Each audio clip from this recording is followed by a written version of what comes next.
Bismillahirrahmanirrahim. Assalamualaikum warahmatullahi wabarakatuh. Waalaikumsalam warahmatullahi wabarakatuh. Sahabat beriman dimanapun berada, jumpa lagi di Ustadz Danu Official Channel. Semoga kita selalu dalam lindungan Allah Subhanahu wa Ta'ala. Amin ya Rabbal Alamin. Di video kali ini kita akan mengaji lagi bersama guru kita semua, Pak Ustadz Danu. Assalamualaikum Pak Ustadz. Waalaikumsalam warahmatullahi wabarakatuh. Amin. Saya juga ditemani oleh Bang Jainuddin ini, jawara kayu manis. Assalamualaikum Bang J. Waalaikumsalam Pak Tung. Sehat ya? Alhamdulillah. Di hujan gini nggak dingin. Sahabat beriman dimanapun berada, kali ini kami akan bertanya kepada guru kita tentang bagaimana sebenarnya kita harus berbicara yang benar. Jadi gini Pak Ustadz, ini kan baru-baru ini ada yang lagi viral banget nih Pak Ustadz. Ada seseorang yang ya dipandang tinggi lah gitu Pak Ustadz ya, dihujat oleh para netizen. Kasihan sih sebenarnya Pak Ustadz ya, kita juga takut dia dan sampai kita dihujat juga nih sama istri. Jadi gimana sebenarnya Pak Ustadz kita itu dalam berbicara, bercanda di depan umum atau enggak di depan umum, apakah boleh seperti itu Pak Ustadz? Ya. Bismillahirrahmanirrahim. Assalamualaikum warahmatullahi wabarakatuh. Waalaikumsalam warahmatullahi wabarakatuh. Amin ya rabbal alamin.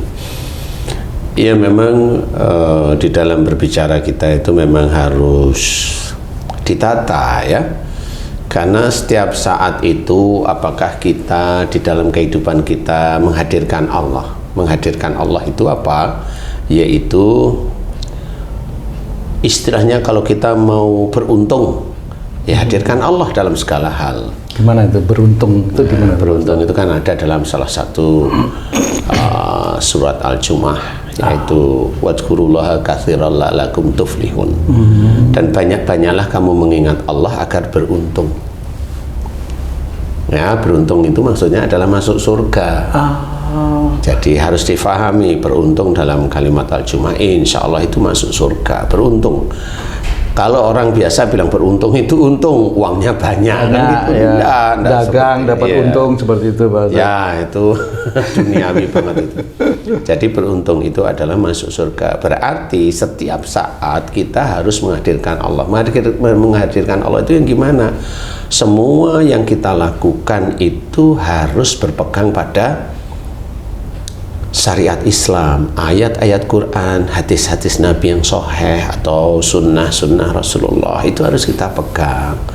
Bagaimana kita mencontoh sifat-sifat Nabi dalam kehidupan sehari-hari yang tercatat dalam Sirah Nabawiyah, umpamanya seperti itu. Nah, itu kalau memang niatnya kita itu karena Allah lillahi ta'ala, sehingga bicara kita itu memang kita harus atur.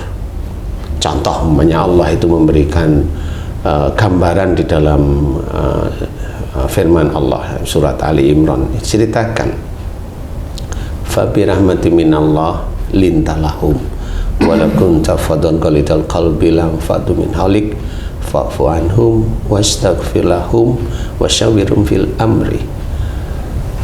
Ya, salah satu cuplikan ayat tersebut harus diketahui bagaimana kita itu di dalam menjalankan kehidupan sehari-hari. Walaupun ayat ini belum komplit, tetapi kalau bisa dijabarkan, insya Allah itulah yang harus dikerjakan kita sehari-hari. Satu, fabi rahmati minallah, dengan rahmat Allah. Maka dengan rahmat Allah sudah dijelaskan. Maka dengan rahmat Allah lintalahum, lemah lembutlah kamu kepada mereka. Jadi seseorang yang bisa menjalankan kelemah lembutan kepada orang lain itu tidak lain adalah atas rahmat Allah sebenarnya. Jadi kalau orang yang belum bisa lemah lembut kepada siapapun, entah itu kepada mertua, entah itu kepada istri, kelemah lembutan di dalam bersikap, khususnya bertutur kata, ini harus kita fahami. Fahami lemah lembut berarti setiap saatnya kita berbicara itu ya lemah lembut. dengan siapapun orangnya, entah itu orang Islam, entah itu non-Muslim. Tidak perlu kita membeda-bedakan. Lemah lembutlah bagi orang yang suka mengkomentari orang lain, padahal orang tersebut itu belum tentu salah secara syariat. Ya nggak perlu, karena dia juga dengan caranya dia mengkomentari itu berarti dia sendiri merasa benar. Nggak boleh juga seperti itu. Nah itu berarti dia tidak ada kelemah lembutan, karena semua dikomentari. Kalau memang mau komentar, komentarlah pada setan yang setiap saat itu menggoda manusia lah. Itu komentari, kan salah terus kalau setan itu ya. Nah, lemah lembut itu harus benar-benar dilatih untuk berbicara. Nah, kemudian ayat yang berikutnya setelah lintalahum tadi apa? Walaupun tafadhon qalitul qalbi lang fatu min haulik. Jika engkau bersikap keras dan berhati kasar, maka mereka akan menjauh dari sekitarmu. Jadi siapapun orang, dia Islam, dia tidak Islam, kalau dia itu sikapnya keras, hatinya kasar, orang lain tetap tidak mau. Jadi ini sudah kalamullah. Jadi kita harus memahami, jangan sampai kita itu melanggar. Nah, namanya belajar kan begitu. Betul. Jangan nyabrang di jalan itu banyak kendaraan. Ini kan ilmu sebenarnya. Kalau kita tahu banyak kendaraan, ya jangan nyebrang. Lah banyak kendaraan nyebrang, ya dapatlah nanti kan gitu. Dapat kendaraan, Dapat kendaraan, mau disempret, mau ditabrak gitu kan nggak Kalau ngerti. berhati kasar itu yang seperti bagaimana Pak Ustadz? Ya berhati kasar itu umpamanya kamu dinasehatin nolak. Di dalam hati gitu Pak Ustadz? Ya, kalau berhati kasar itu nolaknya keluar biasanya. Berhati kasar itu Dengan sikap, dengan sikap biasanya. Karena kalau orang hatinya kasar dia diem kan, orang lain kan, oh dia orangnya baik kan begitu. Nah, itulah ini. Besok sakitnya liver loh kan, nggak ketemu dia. Ya berarti nggak baik. Itu kan hanya mata manusia yang sering dilupakan dengan keadaan duniawi gitu. Jadi kita nggak boleh. Jadi ada seorang memberikan nasihat sendiri maupun di umum, yang kita dengerin aja biasa. Lah kan di umum tidak boleh. Lah kan bukan saya yang ngomong kan gitu. Kan bukan saya yang ngomong. Nah, sikap-sikap inilah yang harus kita kita pelajari sehingga jangan sampai salah di hadapan Allah Ta'ala. Kita jaga sikap kita nggak keras, hati kita nggak kasar. Kita jaga bagaimana? Baik kepada istri, baik kepada suami, baik dengan anak-anak kita, baik dengan tetangga, baik dengan teman, baik. Nanti orang itu akan menilai, kecuali orang yang dibutakan hatinya oleh Allah Ta'ala, ditutup telinganya oleh Allah. Karena apa? Hanya nafsunya dia saja yang dia ungkapkan, berarti dia tertutup. Jadi ilmu-ilmu baik tidak akan masuk di dalam hatinya. Nah itu sama, tidak usah ngomongin orang-orang yang menurut dia kafir. Nggak usah, dia sendiri itu nggak mau mendengarkan nasihat, sama dia. Dengan nggak mendengarkan nasihat, Allah tutup telinganya. Iya, tetap sama, tetap itu. Nah di titik inilah menjadi kekafiran dari seorang yang beriman kepada Allah Ta'ala tetap ada nantinya. Nah, di sini banyak saudara-saudara kita yang nggak paham sebenarnya. Jadi, coba lakukan sesuatu hal. Kalau memang kita ada salah, ya mohon ampunlah pada Allah Ta'ala. Ya. Dan yang jelas dari sikap-sikap tadi, sikapnya keras, hatinya kasar, jangan lakukan dalam bentuk apapun. Ya, dalam bentuk apapun jangan lakukan, karena kita akan dijauhi oleh orang lain. Suami yang keras kasar dijauhi sama istri, istri yang keras kasar semuanya sendiri dijauhi sama suami. Kalau hati kita kasar dijauhi oleh yang lain, berarti yang lain itu lembut Ustaz? Nggak mesti. Atau datang juga orang yang sifatnya kasar deketin gitu, gimana tuh Ustaz? Nggak mesti. Orang yang nggak suka belum tentu sifatnya lembut. Nggak mesti. Orang yang lembut itu malah biasa aja. Orang kasar tahu, kita tahu tentang syariat, biasa aja. emang kelakuannya seperti itu dan kita nggak merasa terpancing dengan kelakuan dia. Kan beda. Tapi orang yang menjauhi ya belum tentu dia lembut. Dia nggak suka aja. Kenapa? Dia sendiri gampang tersinggung. Bisa aja. Jangan-jangan kasar juga nih. Jadi Kan sekufu begitu. dia. Jadi bisa aja seperti itu. Tapi dijelaskan memang dijauhi dengan yang lain. Kalau dijauhi dengan yang lain, persoalannya adalah rizki-rizkinya kan nggak mapan nantinya. Kenapa? Orang kan jauh akhirnya. Walaupun yang menjauh itu orang yang kasar, tetapi dari sisi masalah ikhtiarnya bisa aja dia baik. Oh, orang yang menjauh tadi. Iya, Pak bisa Ustadz. aja baik. Oh, gitu. Kan banyak orang-orang seperti itu. Orang yang orang yang Islam yang belum bagus itu kan kadang-kadang juga, atau banyak yang rezekinya kan lumayan. Tapi kadang Ustadz, orang kasar itu justru banyak yang deketin Ustadz karena kaya.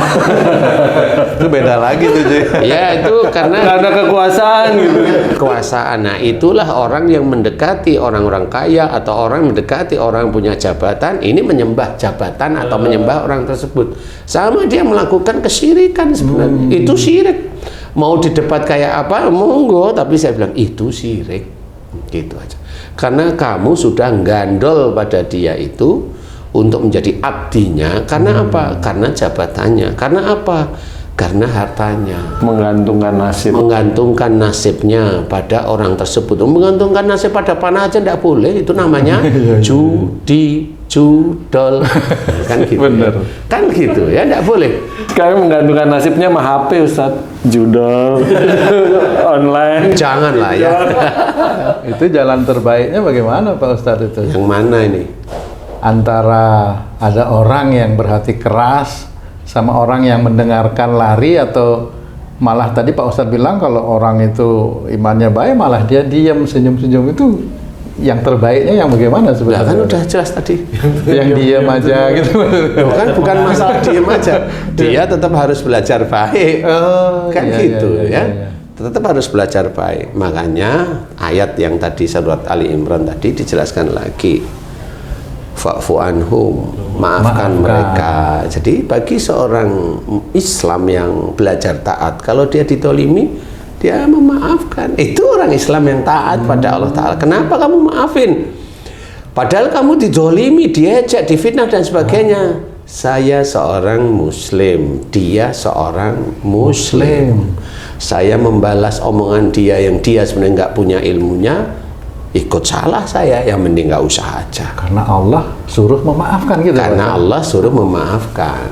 Kan begitu jelas. Makanya kita menghadirkan Allah itu setiap saatnya. Seperti itu. Maafkan dia, tidak ada masalah, tidak ada ruginya. Yang rugi itu dia sendiri. Kalau dia menjelekkan sesuatu yang dia tidak pernah tahu, berarti dia memfitnah. Orang-orang di YouTube yang suka nyuplik-nyuplikin, kemudian dia komen, dia salahkan, itu memfitnah sebenarnya. Tidak boleh. Nah, tapi kalau dia lakukan dan ini dibaca banyak orang dan orang ngeblok pada dia, itu namanya dosa jariah. Pernah nggak dia berpikir dosa jariah itu kayak apa? Dia nggak pernah berpikir. Kenapa dia nggak pernah pikir? Karena dia merasa dirinya malaikat. Tidak punya dosa. Tidak punya dosa. Kan gitu. Nah, orang-orang yang komen di YouTube yang nggak karu-karuan, itu dirinya merasa masuk surga. Saya jawab dengan tersenyum, itu kan pikiran dia. Kan gitu. Orang yang benar-benar ada jalan di surga itu ada ketaatan kepada Allah Ta'ala. Ada ketaatan, jelas banget. Ada ketaatan. Kesalahan sedikit dari saudaranya itu bukan suatu masalah. Karena yang namanya manusia itu ada khilaf. Ada kesalahan. Nah, di titik itu orang yang suka menghujat, nah itu tidak boleh. Sama seperti yang tadi, kayak umpamanya ini yang lagi viral. Nah, yang viral ini kenapa? Bisa aja dulu dia pengen viral sebenarnya. Dan niat ya. Dia sudah ada niat pengen viral. Kalau dia ngomong pengennya viral. Kalau dia main-main dengan pasangannya pengennya itu viral. Kan dia pengen viral. Akhirnya viral, tapi viral yang terbalik. Ya karena apa? Karena itu tetap Wa ma sobakum min musibatin fa bima kasabat saytikum. Apa saja musibah yang kau terima itu disebabkan dari buah tanganmu sendiri. Nggak salah Allah itu sebenarnya. Tapi dia nggak tahu ayat ini, ya lucu gitu. Dia merasa nggak salah, lah kan lucu jadinya, jadi lucu gitu loh. Jadi lucu, merasa dia nggak salah, merasa dia benar, merasa itu perilakunya begitu. Lah, perilaku kan kita harus nyontoh sunnah-sunnah Rasulullah dari berperilaku sehari-hari. Loh kok perilaku kan saya ke kiri sendiri loh kan Malah jangan bangga dengan karakter seperti itu harusnya. Jangan jadi pembenaran kalau sifat seperti itu udah terbiasa gitu. Iya, janganlah. Ya, Abu Jahal itu sifatnya ya begitu. Ya jangan menjadi pembenaran. Gitu. Maklumin aja ya jangan. Fir'aun sifatnya ya begitu. Ya jangan. Kita nggak boleh nyontoh seperti itu. Walaupun itu ada dalam Quran, iya. Tetapi kita tidak boleh nyontoh perilaku yang tidak baik.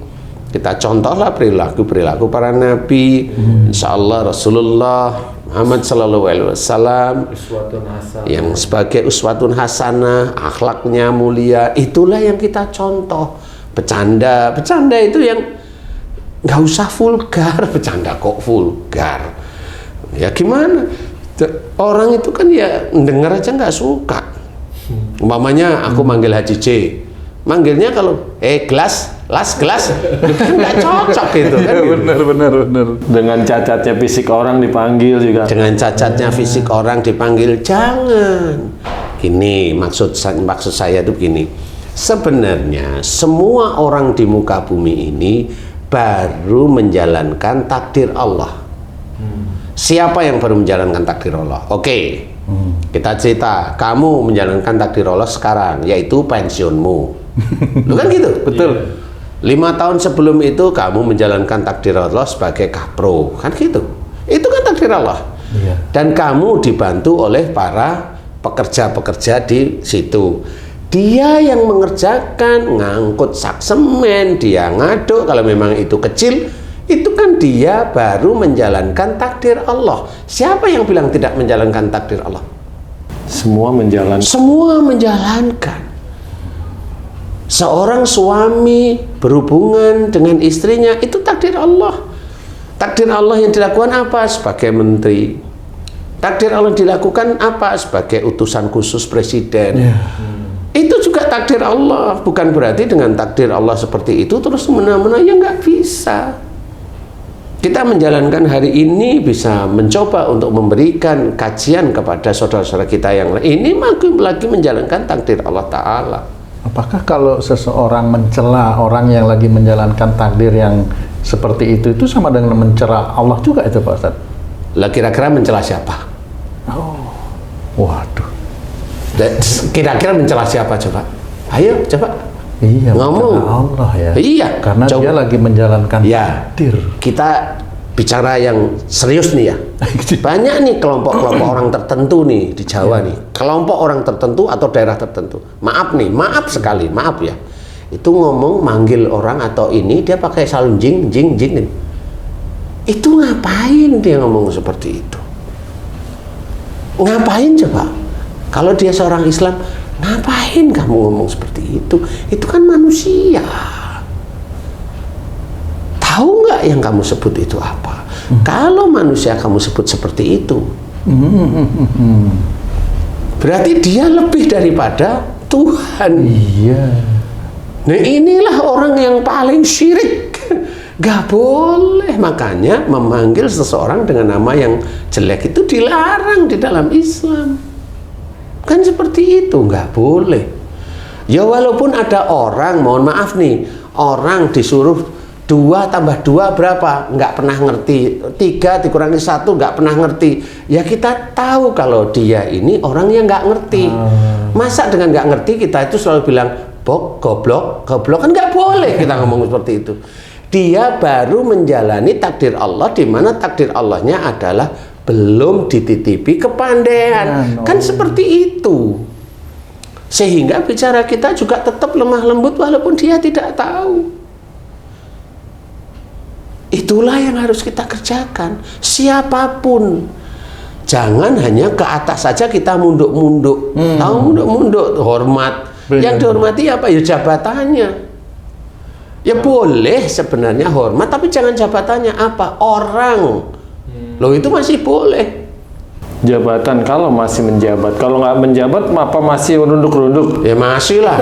Dia merasa ditolong oleh yang sudah pensiun. Balas jasa. Iyalah, itu sama. Itulah syirik sebenarnya. Jadi orang yang masih munduk-munduk dengan orang yang tidak menjabat, itu syirik. Nah kalau dia munduk-munduk pada saat orang yang menolong itu menjabat, dia munduk-munduk, ya syirik sama.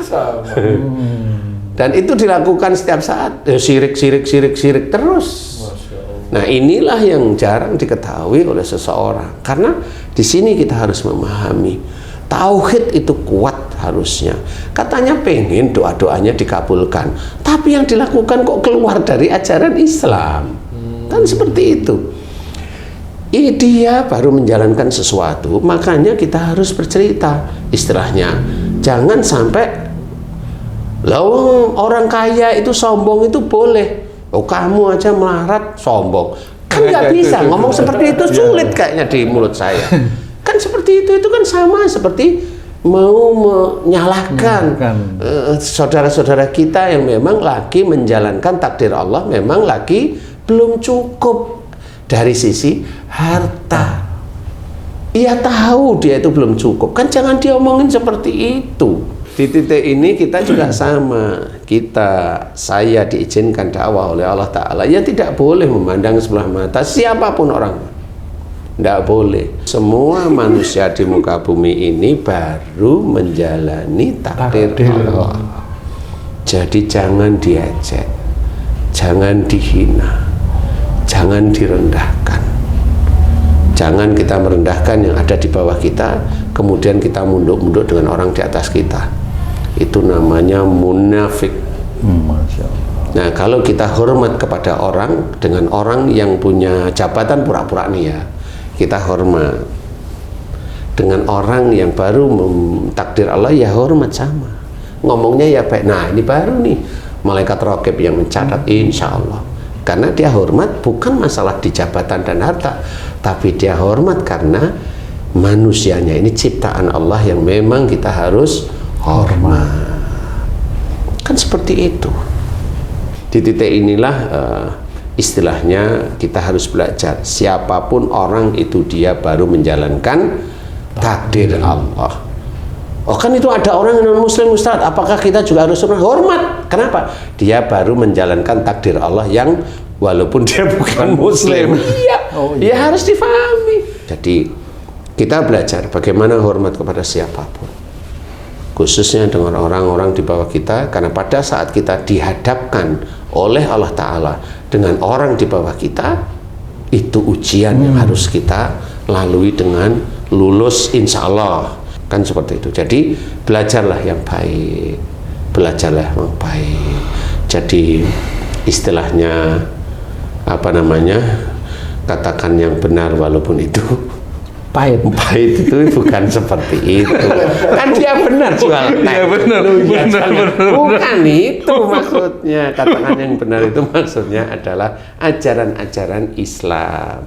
Pahit itu adalah tolaan dari mereka, orang yang tidak mau menerima, dari orang yang tidak menerima atau belum dibukakan hatinya.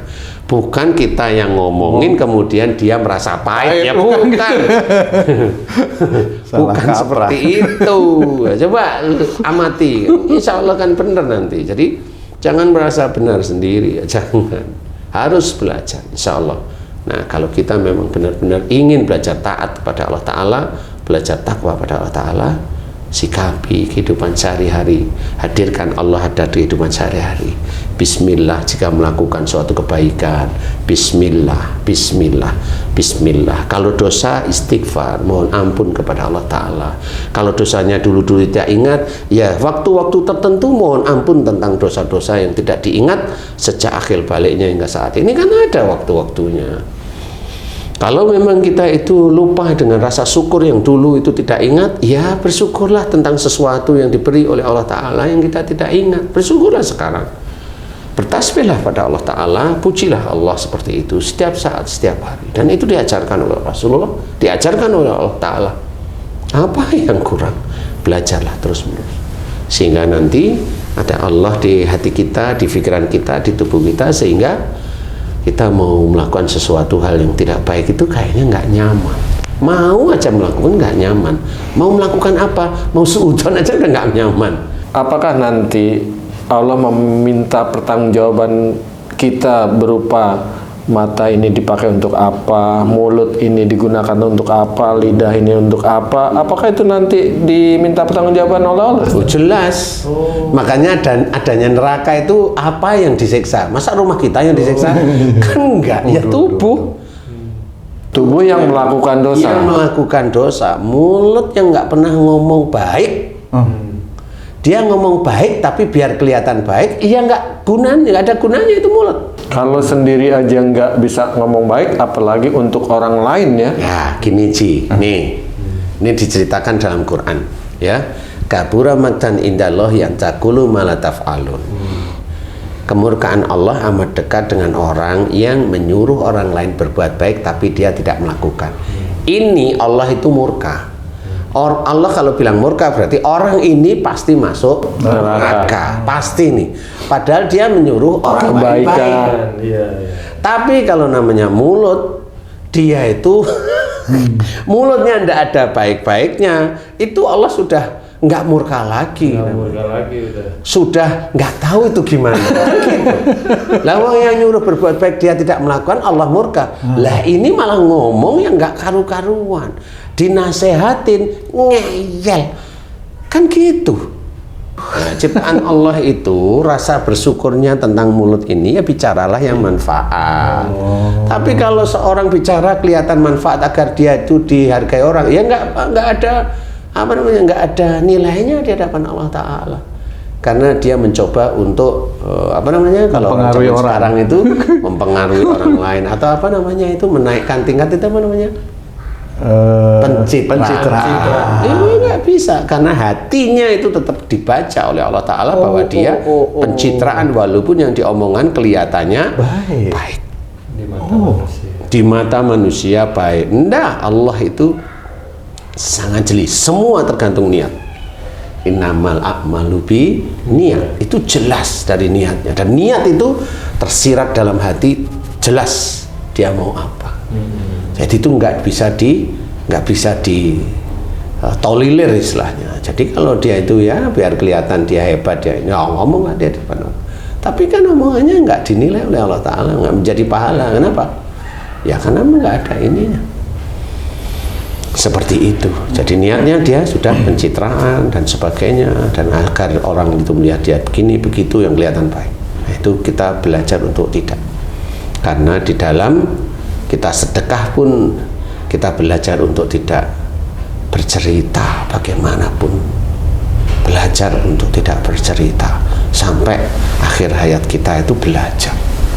Ya, seperti itu. Jadi ayolah kita benar-benar belajar dari akhlak Rasulullah sehingga nanti kita itu diberi kebahagiaan dunia dan akhirat. Amin, amin. Amin. Ya.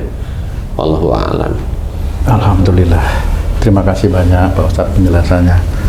Sahabat beriman dimanapun berada, mudah-mudahan Allah mudahkan kita untuk bisa mengaplikasikan apa yang telah disampaikan oleh guru kita melalui tayangan ini. Saya Tung pamit diri, sampai jumpa di video kami yang lain. Wassalamualaikum warahmatullahi wabarakatuh. Waalaikumsalam warahmatullahi wabarakatuh. Alhamdulillah.